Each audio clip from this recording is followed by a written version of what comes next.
Bonsoir à tous et bienvenue au 19h de la télévision de Burkina. Voici les titres. Assurer une traçabilité, une fiabilité de données médicales pour une meilleure gestion des patients. C'est le nouveau système que veut mettre en place le centre hospitalier universitaire régional de Ouattara, prévu pour être opérationnel cette année. Une rencontre d'information et de sensibilisation a eu lieu sur le projet. Et puis la nuit de lauréat Bobo Dambé, c'est la soirée de récompense qui a eu lieu dans le cadre de la première édition de la semaine communale de l'intégration, la citoyenneté et la cohésion sociale. Pour leur contribution au développement de la ville de Bobo-Dioulasso, plusieurs dizaines de personnes ont vu leurs différents efforts récompensés. Le centre hospitalier universitaire régional de Ouattara a apporté une rencontre d'information et de sensibilisation sur la gestion administrative des patients. C'est un système informatisé qui permet une traçabilité et une fiabilité des données médicales pour une meilleure gestion des patients. Le projet devrait être opérationnel en cette année 2020. Constantin Ouedraogo, Abdul Rasman Zongo.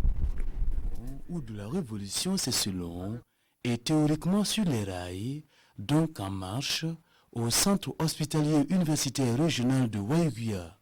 La direction générale, les services rattachés ainsi que le personnel sont dans les starting blocks pour faire de la gestion administrative des patients une réalité palpable au bénéfice du corps soignant et des patients.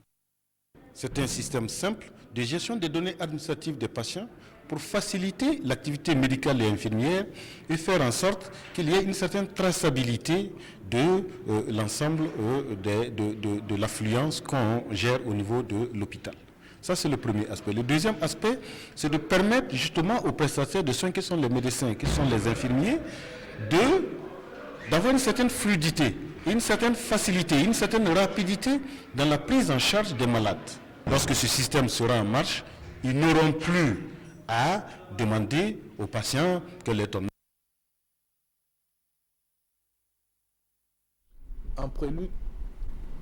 En prélude à la célébration des 10 ans de l'émission Tableau d'honneur, les lauréats ont effectué une visite au lycée scientifique de Ouagadougou. Ils étaient accompagnés par le ministre en charge de l'éducation nationale. Il s'agit pour le ministre de faire constater les efforts du gouvernement pour la promotion de l'excellence au Burkina Faso. Jean-Eudes Bayala, Bileman, Herman Nessotoui. Sur le chantier du lycée scientifique de Ouagadougou, le ministre en charge de l'éducation nationale accompagné des meilleurs élèves du Burkina Faso. Ils sont venus visiter le nouveau temple de l'excellence et s'enquérir du même coup de l'état d'avancement des travaux. Nous avons pensé qu'il était bon de leur faire visiter aussi les chantiers de construction d'un lycée d'excellence, puisque c'est l'excellence qui est célébrée, donc le lycée scientifique national de Ouagadougou. Et c'est pour cela que nous sommes là aujourd'hui, pour que ces étoiles puissent voir aussi donc, ce qui est en train d'être fait en matière de promotion de l'excellence dans notre pays par le gouvernement. À la suite de cette visite, les futurs pensionnaires du temple ne cachent pas leur satisfaction. Ils saluent plutôt les efforts consentis en leur faveur. C'est vraiment bien pour nous de pouvoir constater que le pays nous accorde beaucoup d'importance. On a pu voir vraiment que les classes sont bien faites. Les dortoirs aussi sont bien faits. On voit vraiment que les élèves qui vont étudier ici vont étudier dans de bonnes conditions. C'est vraiment très bien et nous sommes vraiment contents d'avoir eu à faire cette visite. Pour l'heure, les entrepreneurs s'attellent à livrer les infrastructures dans les meilleurs délais. Et le souhait du ministre Ouaro est de voir les tout premiers élèves intégrer ce lycée d'ici le 3e trimestre de l'année. Le centre diocésain de communication forme 100 jeunes de la région du Nord en entrepreneuriat.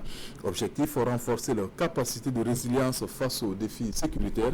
En outre, les jeunes vont bénéficier d'un accompagnement financier pour la réalisation de leurs différents projets. Reportage Constantin Ouedraogo, Alain Savadego. Des jeunes de la région du Nord à l'école de l'entrepreneuriat et développement humain intégral. Une formation initiée par le Centre diocésain de communication CDC dans le cadre du projet d'appui à la résilience des communautés PARC. À l'issue de cette formation, les participants vont bénéficier d'un accompagnement financier pour la mise en œuvre de leur projet. Nous allons voulu accompagner ces 100 personnes-là, ces 100 jeunes et femmes-là, et en leur accordant une subvention. Et cette subvention, nous avons voulu ouvrir un compte pour chacun d'entre eux. Et ce qui va leur permettre à la fin de cet atelier-là de pouvoir avoir un fonds de départ qui puisse leur permettre de mettre en pratique, de mettre en œuvre l'idée des projets qu'ils ont eu à développer au cours de cet atelier. Pour les bénéficiaires, cette formation est une aubaine qui va faciliter la mise en œuvre de leurs projets. Ils s'engagent à partager les connaissances acquises avec les jeunes de leur localité.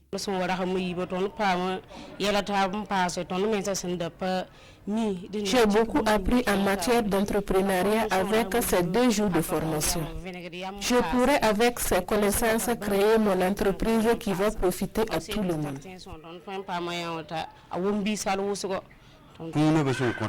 Avec le fonds reçu, je compte renforcer mon élevage à mon retour au village. J'élève des moutons et je vais poursuivre avec cette activité. Le projet PAR couvre 14 communes et 40 villages de la région du Nord. Il a pour objectif de renforcer la cohésion sociale et la paix dans cette partie du Burkina. 2,7 milliards de francs CFA, voici le montant des réalisations dans la commune de Arbolé depuis 2016. Des investissements au profit de 50 000 âmes que compte cette commune rurale. Le bilan a été présenté par le conseil municipal lors d'un forum sur la redevabilité. Issoufou Kaboré, Karim Bikenga. Fatimata est habitante de Arbolé, commune rurale située à 5 km de Wayoubia. Comme à son habitude, ce mercredi matin, elle est sortie vendre des liames locales. Il est 8 heures. Dans une heure, elle va suivre le bilan du conseil municipal. Après tout... La réalisatrice Apolline Traoré est la nouvelle ambassadrice du musée national. Le département de la culture compte s'appuyer sur sa notoriété pour donner un nouveau visage à ce sanctuaire de la culture burkinabé. Créé depuis 1962, la faible fréquentation du musée national demeure toujours un défi. Nongba Akuda, Zalissa Sanfo. C'est une autre corde qui s'ajoute ici à son arc.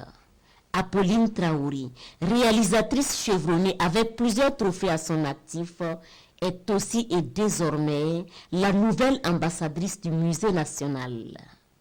User de sa notoriété et de son savoir-faire pour porter haut le flambeau du musée, accroître sa fréquentation et diversifier l'offre muséale. Voici les défis qui attendent la nouvelle ambassadrice. Pendant des années, je me suis cantonnée dans le cinéma. Un grand honneur qu'ils m'ont choisi. C'est un gros défi qu'ils me donnent aussi. Mon challenge, ce serait de faire venir des investisseurs pour que le musée vive et aussi que ce soit un cadre pour les élèves, pour les enfants, pour apprendre notre culture et surtout connaître nos origines. Créé en 1962 et bâti sur 29 hectares, le musée national propose à travers une exposition un retour aux sources, comprendre d'où l'on vient pour savoir où l'on va. Et pour l'ambassadrice, le musée peut être aussi source d'inspiration. Nos inspirations viennent de notre culture. Le cinéma représente la culture burkinabé. Donc ici déjà c'est une source d'inspiration pour tous les projets que nous faisons.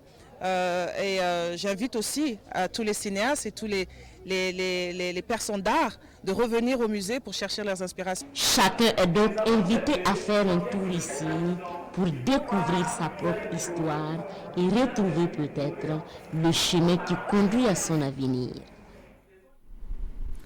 Pour leur contribution au développement de la ville de Bobo-Dioulasso, plusieurs dizaines de personnes ont vu leur effort récompensé. Elles ont reçu leur distinction au cours de la nuit des lauréats Bobo Dambé, une soirée de récompense dans le cadre de la première édition de la SICO, la semaine communale de l'intégration, la citoyenneté et la cohésion sociale. Martin Zerbo, Amadou Lougué.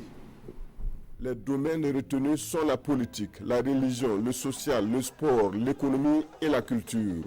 5 lauréats en économie, feu Dr André Kambou, Djanginaba Baro, Raïm Oudraogo, Lansine Diawara et Franck Bambara. C'est une impression de joie, de satisfaction. Je le dédie à tout le monde. Je le dédie également à la paix. Je le dédie au FDS. Et je le dédie à toute la ville de Bobo-Dioulasso, à tout le Burkina Faso. Et grâce au concours de tout le monde qui, dans ce travail, m'ont épaulé.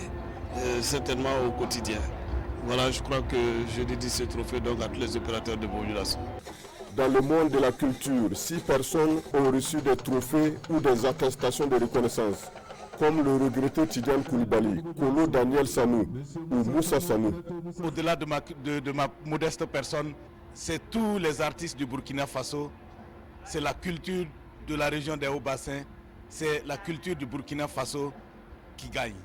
En sport, les mérites de Feu Rosario Chiquette, du champion Iron Bibi ou des frères Alain et Bertrand Traoré ont été reconnus.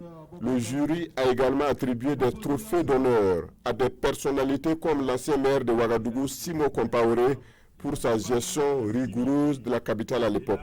Je suis très heureux qu'il m'ait honoré et je pourrais demain dire à mes enfants, à mes petits-enfants, que seul le travail paye et qu'on ne regrette jamais d'avoir travaillé et d'avoir initié des actions, même si c'est dur, parce qu'on finit par récolter des résultats. Je pense que l'objectif ici est atteint et il reste maintenant pour le conseil municipal de travailler à ce que ces personnalités qui ont été retenues, qu'on puisse trouver un document où on va parler de leur parcours, et deuxièmement qu'on puisse aussi avoir des places publiques, des rues qui vont porter leur nom en signe de reconnaissance. Pour les initiateurs de la semaine communale de l'intégration de la citoyenneté, de la cohésion sociale Siko Bobo Dambé, cette nuit de récompense est aussi une façon de promouvoir la paix et le vivre ensemble à Bobo du Lasso. La deuxième édition de Siko Bobo Dambé est prévue en 2021. C'est la fin de cette édition. Merci de l'avoir suivi et bon suite de programme sur la RTB. Bonsoir.